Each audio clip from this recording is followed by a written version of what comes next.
everybody. Today I'll be talking about blockchain and specifically intellectual property ownership. The length will be about 12 minutes. I'll open it up to Q&A after, so please, if you have any questions, feel free to hold them till the end. So, before we start, let's get this out of the way. Crypto has completely imploded over the last couple months. What was an industry based on over-speculation has turned instead into an industry based on technological change. And that's really what we're here to talk about. With NFTs, prices go up, prices go down, but blockchain itself is a technology that can provide a 10x change to the gaming industry. Has anybody heard of minions? Seen minions? There are two ways that companies think, large companies and intellectual property holders think about IP ownership and how they enforce their copyright on the broader market. The first is strict, and a perfect example of this is Disney and Mickey Mouse. If you think back to the last time you've seen a Mickey Mouse glass or a Mickey Mouse mural on the side of the road, it probably isn't often. And that's because the way Disney enforces their copyright is in a very strict sense. If you are using the Mickey Mouse image or likeness or any derivative work, you must have a license to use it. And that even extends to Star Wars characters coming to your birthday. This is a great way of thinking about it, but the other is the flexible way. And if you take a look at what Universal has done with Minions, no pun intended, but they've let Minions run wild. Minions are everywhere right now.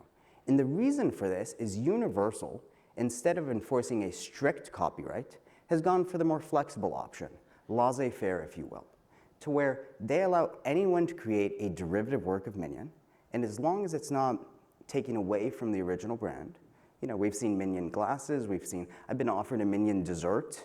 I saw on the way over here a guy wearing a Minion t-shirt. Everything, pumpkins, I've seen a gourd with a Minion on it, Halloween costumes. Minions are everywhere. And that's not to say the flexible or strict way of enforcing copyright is better, but they're two distinctive options that, as we go forward, really play into how we think about blockchain dynamics and intellectual property ownership between players, developers, and the eventual IP holder. The first thing you must understand in how we think and what's really changed in intellectual property is the creator economy. In 40, 50, 60 years ago, Star Wars, Mickey Mouse, there was not the online proliferation of content that we've seen today. And in the past 20 years, we've seen derivative works explode. And YouTube is a perfect example of this. In 2006, when YouTube first came out, one of the biggest concerns that people had when posting their content was that people would steal it. Right-click save, if you will. Something we hear a lot also in the blockchain space about NFTs. But what they understood a couple years in and really changed their vision was that when you downloaded a YouTube video, you mixed it, you put your own spin on it, you turned it into a fun dance, whatever it was, and created a derivative work and re-uploaded it to YouTube, and it started being shared, it actually multiplicatively created value for the underlying intellectual property. And that's something that really hasn't been thought about before previous to these 20 years, where actual derivative works can push a ton of value into the underlying property instead of removing value from it. And really, as we've gone forward, right, YouTube, TikTok, Twitch, anything and everything has really multiplied value for the underlying game and IP. To talk about, and not to patronize you, but to just talk about the intellectual property flow of games today. What happens is Nintendo, for example, with Charizard, will license that character to a game developer and publisher. They will create games, and those games attract players. And now this is a great model, and it's a strict enforcement of the item and IP license. And if anyone else uses Charizard in their game, that game is taken down. And again, not bad, but there are two improvements to this model. And the biggest thing is that individual creators, the creator economy, is left out of this flow. Indie game developers, people on different platforms, Slack games, Discord games, Web.io games, the level of innovation outpaces the strict model of IP licensing. Right now, we get 5 Pokemon games maybe every 5 years. But in another model, if we allowed anybody to use this intellectual property, a game item, we could get 10 games every 2 weeks. And this is what I'm here to talk about. And on this slide, if you want to play 6 differences, I've changed a couple of things. Right now, in this flexible model, intellectual property holders like Nintendo, Disney, Universal, etc., allow their game items and IP to be used by any developer. And I'm not saying that any developer anywhere can use your game item or minions or character for anything, but instead, it's a very permissive license. So it's like a helicopter parent, right? You're not exactly striking down everything, but there's things that go against what you think your brand should be valued for. You do. But instead of this, instead of getting those 5 Pokemon games every 5 years, and you let any developer out there create a game for your IP, we start getting 10, 20, 30 games every couple of weeks. And going back to that YouTube example I was talking about, that does not take away from your value of this property, but instead multiplies it. Because your character is instead being used in thousands of games across every single platform. The other thing I've changed here is where the Charizard is.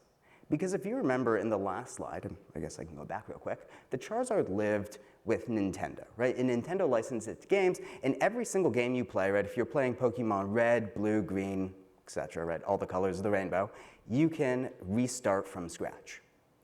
Now, in this model, where there are thousands of games using Pokemon characters, Nintendo has a distinct advantage if they allow people to continually play different games with the same exact characters, because it gives them positive incentive to go from game A to game B to game C, instead of just staying in game A, and maybe not wanting to play game B because they have to restart from scratch. And this is the level of ownership where we get back to blockchain and NFTs, and why they're so incredibly powerful. If you, as a player, own this Charizard, and you level him up to level 100 in the first game, you can then take him to a second game, a third game, any one of the 10, 20, 30 games that are emerging every month that are using Pokemon, and you can bring him and still continue to level him up. You're playing multiple games, you're still using Pokemon, and Nintendo has had you as a customer effectively for life as you continue to own these items and level them up throughout games. And that's really the multiplicative value of what we can do for intellectual property. Now, why blockchain? Important question, because nothing I've mentioned thus far is necessarily predicated on a must-have for blockchain. Roblox is doing this very well, Minecraft has mods. There are plenty of platforms out there that don't use blockchain and still accomplish this model extremely well. But blockchain itself has 3 distinct advantages in an open ecosystem that you cannot get in a closed. The difference between an intranet and an internet, if you will. The first is composability. If you create something on blockchain, anybody else can build on top of it in a completely permissionless way. And it's not something you can get on a closed ecosystem. The shared state is where you own your game items, and another developer can tap directly into that ecosystem. And you can take those items to their game, and the game just becomes an experience around those items and characters that you own and that you've used for the last 20 years of gaming.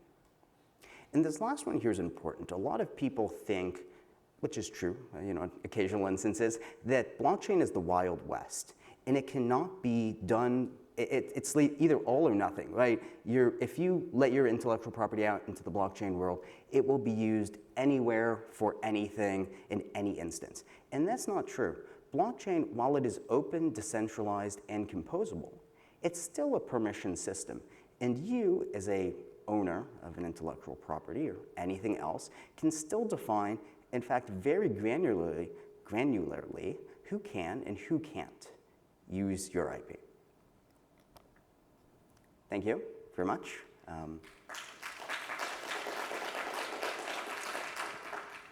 That was a little bit about blockchain and NFTs and intellectual property, and I'd love to open it up to any questions, or we can just stand here for 10 minutes and have an awkward pause. Please. Like on certain services, like for instance Twitch, you can get strikes for streaming something that breaks copyright. Sure. Do you feel like strict enforcement of gaming, music, images is a deterrent for creativity, for instance? People are afraid to even take risk when it comes to creating media and sharing it. Sure. Because of copyright. Sure, yeah, and to repeat the question, thank you very much. Because on Twitch and other platforms, but Twitch specifically recently with the music and Amazon acquisition, they've had to strike down anything that's copyright focused. And the question was, do you think creators are holding back because they're afraid of copyright strikes? The answer is most definitely yes. I would say there's Twitch, there's YouTube, demonetization, right? There's Instagram and Twitter, you can be struck down as well. There is no question that strict IP enforcement is actually artificially capping innovation. And I think we've definitely seen that before. I mean, when Frankenstein was created, he wasn't green. It was only a derivative work in about 1950 or 60, I believe, that they actually recolored Frankenstein because of that derivative work and how many people liked it. And so I think to your question, there is no doubt that strict enforcement of copyright is stifling innovation. And I think more importantly, it also puts a lifetime on your intellectual property. Allowing it to be a derivative work also allows people to recontextualize that intellectual property into their own generation. And I think things, taking back to the Mickey Mouse example, has never really been recontextualized into my generation because of the strict enforcement of how it had to be viewed from its original creators, which was more of a 1960s to 80s view. Yeah, of course. Please, if you want to wait for the mic, I think she has one that'll.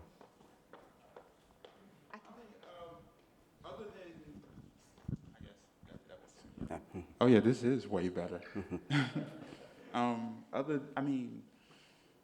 I guess what I'm trying to say is there's already a lot of fan games, fan comics, fan fiction, and stuff like that out there. And how games are made is a really intensive process, and every game is different, and the code is different, and how it draws data is different. So what's the benefit to like indie developers other than making like a fan game or something like that? To use a blockchain. I've still yet to have anybody make a really good point as to why I should go out my way to do this. Sure. So, great question. Let's take, what's your favorite NFT? Let's take a Bored Ape as a perfect example of this, or a Doodle or anything else, or maybe even a Charizard on the blockchain. One of the best things about that is if you're a game developer, you want to attract people to your game who already have progress in other games. Imagine how powerful that is for you as a developer. Someone who's been playing Halo for 20 years, right, or all of the Pokemon colors, probably has a lot of progress that they don't want to start from scratch, but if they could leverage that progress and continue on it, potentially through your game could acquire all of those users in a very easy way because you are supporting that ecosystem, if that makes sense to you. So you don't have to start from scratch. All your players don't have to start from scratch. They can take the progress that they've done through 20 years of gaming and bring it to your game. As a player, that's a distinct advantage.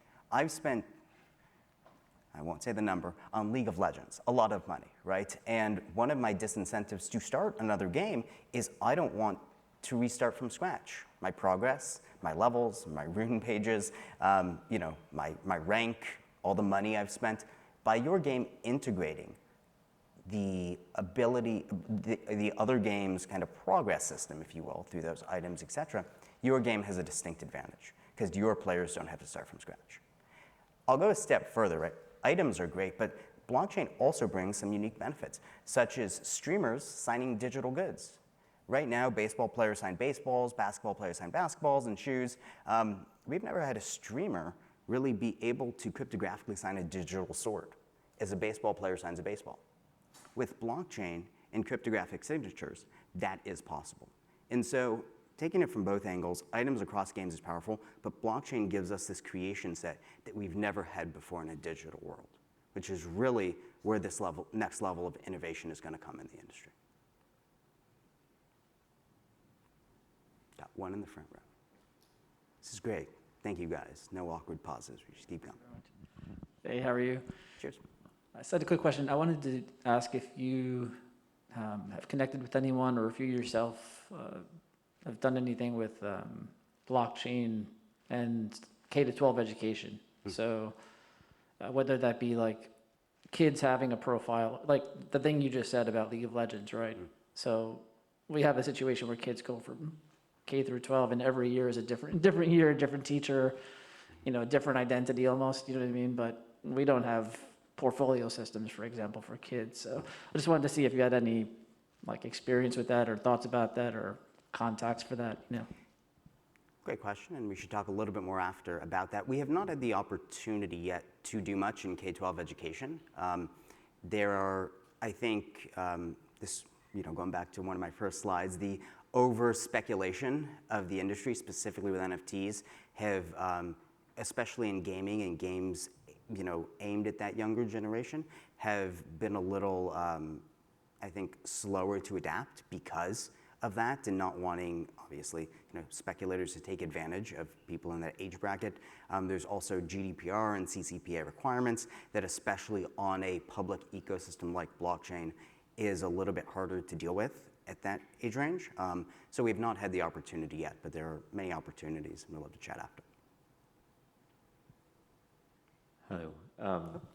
I actually want to have that conversation with K-12 as well, so I might over here listen in that as well. But I had a quick question about the example that you had with Nintendo. And that example, the blockchain, Nintendo is still the owner of that character of Charizard, in that, so that the usage in the other games, it's not necessarily like if you're creating multiple versions of this game, there aren't necessarily like who's generating that character from a blockchain standpoint is like the owner and the beginner of that. It's still coming from Nintendo, is that right? Correct, yes, because if the ownership of that item lives with the player, then the player can take that to every game. And the game just becomes an experience around those items the player owns, rather than the game creating more Charizards, right? You guys already have the Charizards, the player's just bringing them.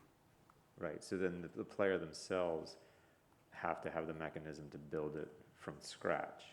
So the player, Just to take to different games. Correct, yes, and that is where true digital asset ownership and having a pervasive profile on the blockchain as a player is a distinct advantage, and something that you get in both a secure and open ecosystem like blockchain technology. And then what's the best example of this happening right now? Ooh, God, some I unfortunately can't talk about.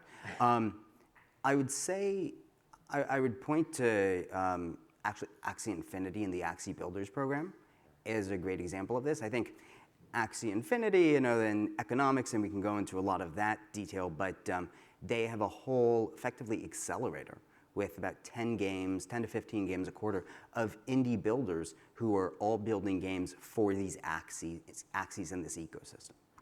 And that's probably the best, I think, single instance of, shall we say, a company that has created this intellectual property and then is pushing toward it being leveraged as an ecosystem property throughout many different games. Okay, cool. Thank you. Cheers. Please, last question. So, do you argue that like, I forgot my question. It's cool. Like going back to your Charizard example, that like the only reason why that like he's like copyright like strict, like Nintendo was so strict with him, is because like argue that like it isn't because of his recognizability, like the cartoons and Pokemon or any shows with that or any games that has the likes of him, but it was because of the usage behind his character. Because as any Pokemon player would know, that like you use these Pokemon to level up and battle other players. But as you said before, you could take Charizard and transfer him to another game file at another game.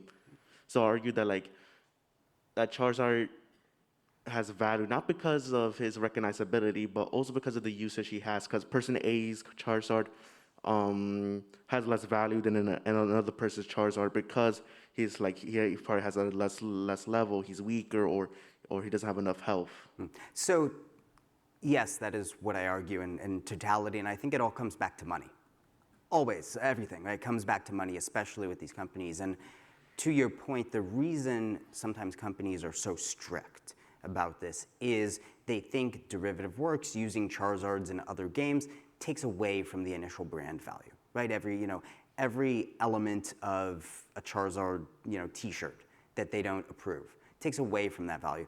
To your point, I don't want to say arguing, what I'm showing here is an alternative model, which is that allowing creators to do that actually increases the value of the underlying intellectual property. And instead of saying, as a Nintendo, perfect example, we don't want you to be able to make money off of it, they should instead design incentives so that they are creating value for themselves through any creation.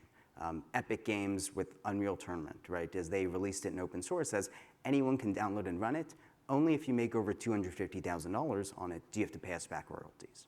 That's a perfect example of how they can think about this model where creators on Etsy pages aren't getting struck down, but should they become successful, it actually creates another alternative revenue. So like it benefits both ways. It benefits developers as in making like something like they wanted to make for a long time, but also brings in more attention to the company that actually created that kind of character in the first place. Exactly. Okay, thank you for clarifying. Yeah, of course. I think that's my time. Thanks, everybody. Cheers.